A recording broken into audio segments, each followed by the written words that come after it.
Continuamos con Dr. Mauro, un mundo sexual, porque todos necesitamos amar.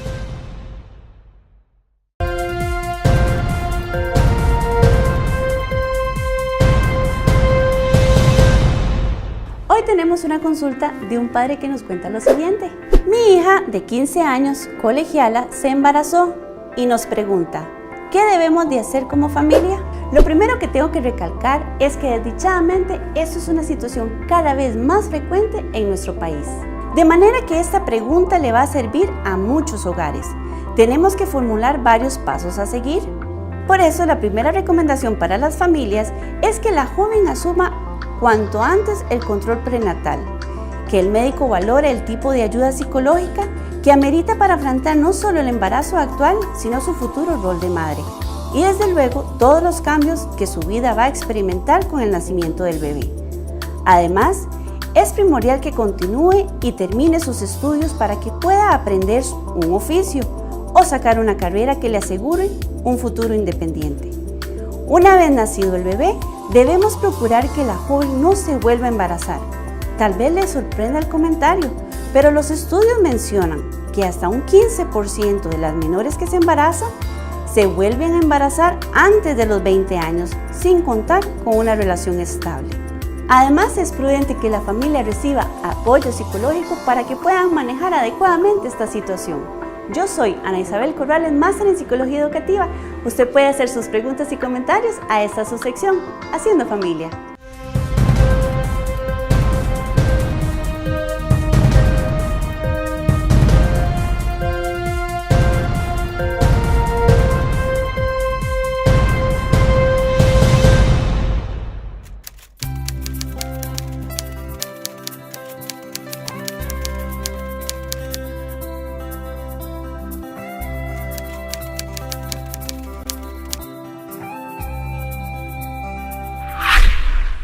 ¿Qué frase más mentirosa fuimos a escoger en el programa del día de hoy?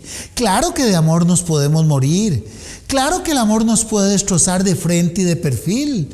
Y es que en el nombre del amor nos exponemos a lo que no tenemos que exponernos. En el nombre del amor permitimos lo que no debemos de permitir. En el nombre del amor hacemos lo que no tenemos que hacer. Por eso debemos recordar que el amor tiene que propiciar la vida misma, el crecimiento personal, nunca asumir riesgos que puedan dañar nuestra integridad emocional o física. Porque es que hay que entenderlo en su verdadero concepto. Antes, en la década de los 70, las únicas enfermedades que conocíamos eran la sífilis y la gonorrea y un par más por ahí. Estas enfermedades se curaban con una inyección.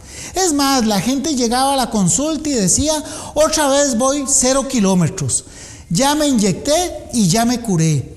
Algunos que se portaban mal, óigase, antes de ir a tener relaciones con la doña pasaban por la inyección.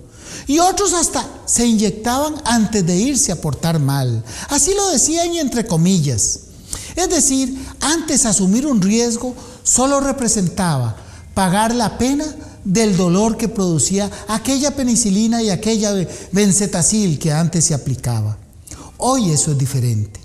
En la década de los 70 comienzan a aparecer infecciones que no dan esos síntomas aparatosos, no dan chancros, no se orina pus, el semen no sale con ardor. ¿Qué es lo que siempre estuvimos relacionando? Que las enfermedades venéreas producían esos síntomas evidentes. Hoy estas infecciones, como decíamos, pasan largos periodos sin dar manifestaciones. ¿Y cuál es el riesgo? Tenemos que saberlo. El riesgo es que por un lado, como no siento nada, no consulto. La enfermedad va afectando, va avanzando dentro del organismo.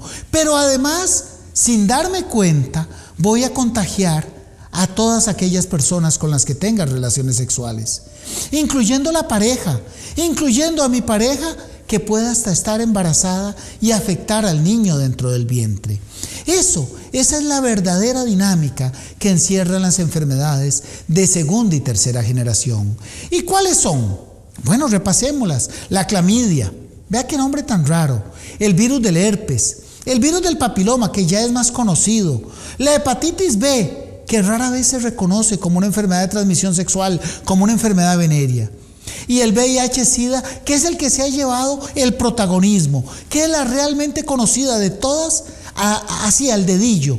La población sí conoce bien este término. El resto probablemente lo han escuchado, pero no lo reconocen como un riesgo real en su vida.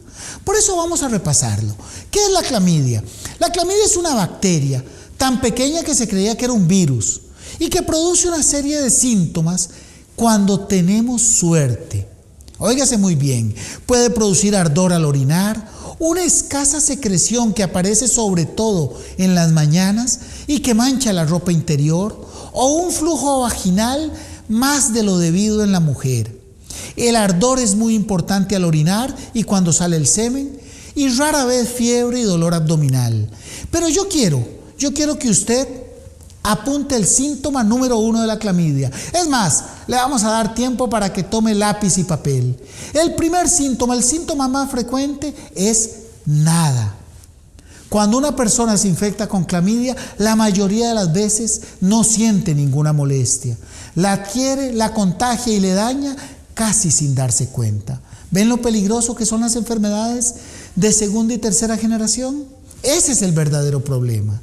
Pasemos al herpes. El herpes genital, el virus del herpes, produce lesiones similares al herpes labial, a los fuegos en la boca, tanto que también le decimos fuegos vaginales, porque produce fisuras, cortaditas, enrojecimiento y mucho ardor en los genitales. Rara vez produce las vesículas que usted ha leído en internet. La gente dice, no tengo porque no tengo ampollitas de agua. No, es que son fisuras y cortaditas, enrojecimiento y ardor, los síntomas cardinales.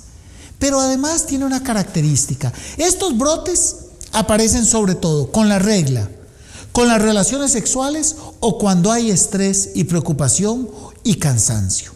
Esto es lo que estamos hablando. Se tiende a confundir con hongos, con alergias a la toalla, con alergia al semen, con alergia al preservativo, y en realidad es un herpes. Acuérdense, cuando hay fisuras y cortaditas, tenemos que pensar en el virus del herpes.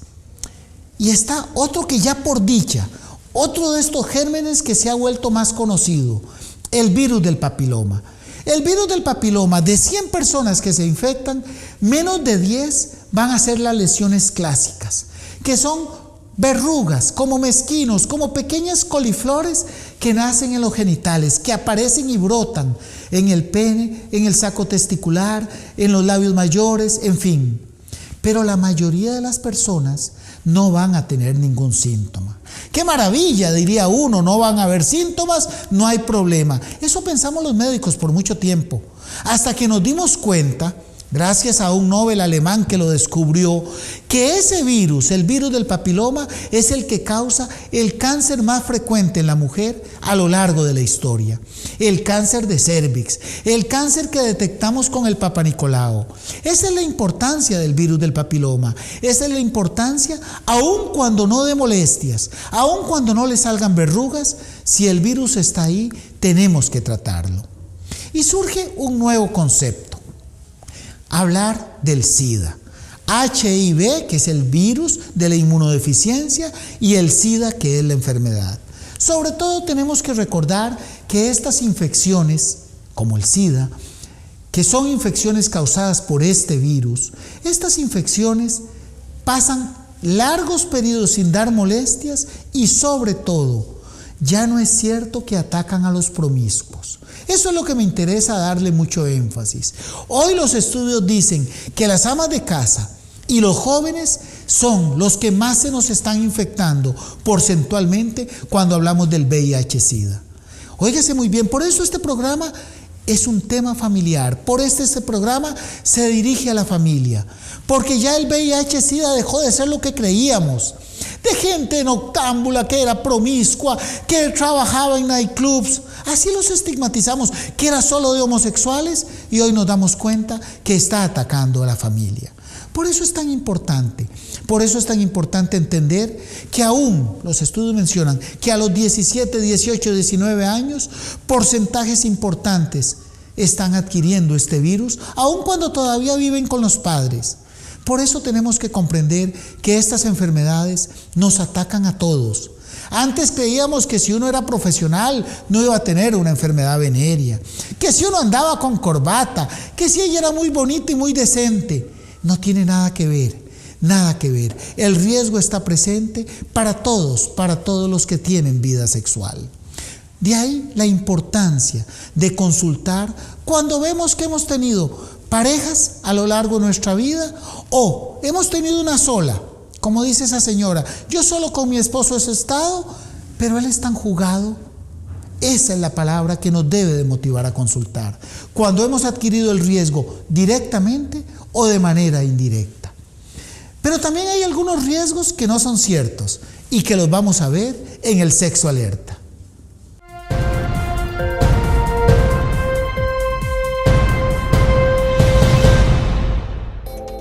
Las enfermedades venéreas no se transmiten por baños públicos, piscinas o jacuzzis, ropa ni específicamente por la ropa interior o trajes de baño, utensilios de comida como cucharas, vasos o platos, estornudos o tos, apretón de manos o abrazos.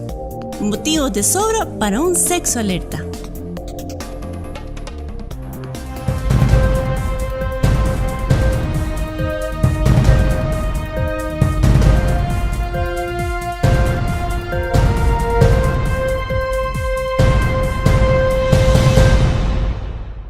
¿Qué se requiere para que una persona se infecte? ¿Qué se requiere para que una joven se infecte? Bueno, los estudios nos dicen simplemente tener relaciones con alguien que está infectado y sin usar ningún método de protección.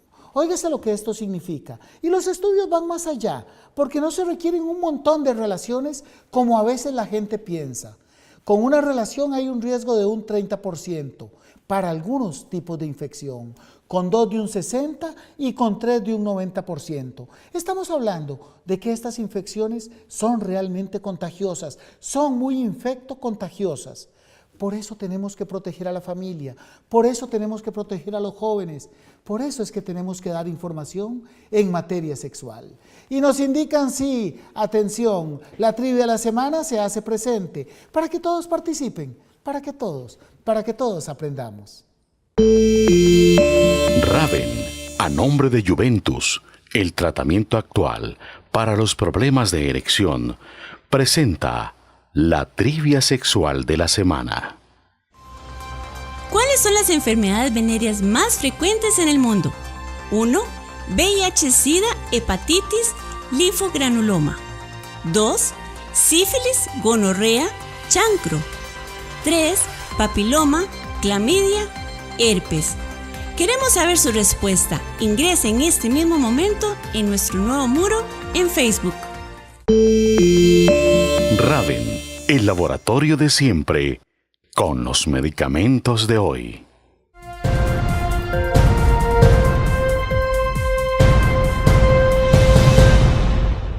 Puntos que recordar sobre la clamidia. Clamidiasis es la enfermedad venérea bacteriana más frecuente en el mundo.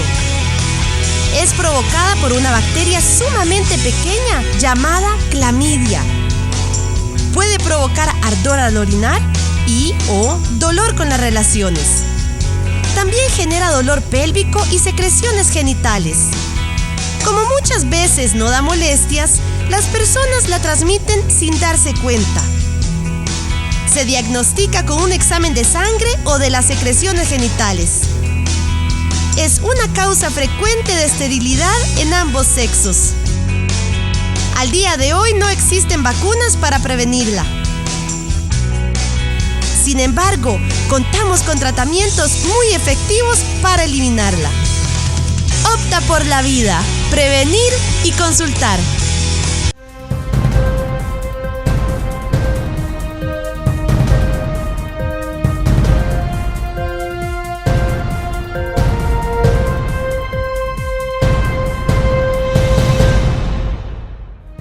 Regresamos con Dr. Mauro, un mundo sexual, porque todos necesitamos amor.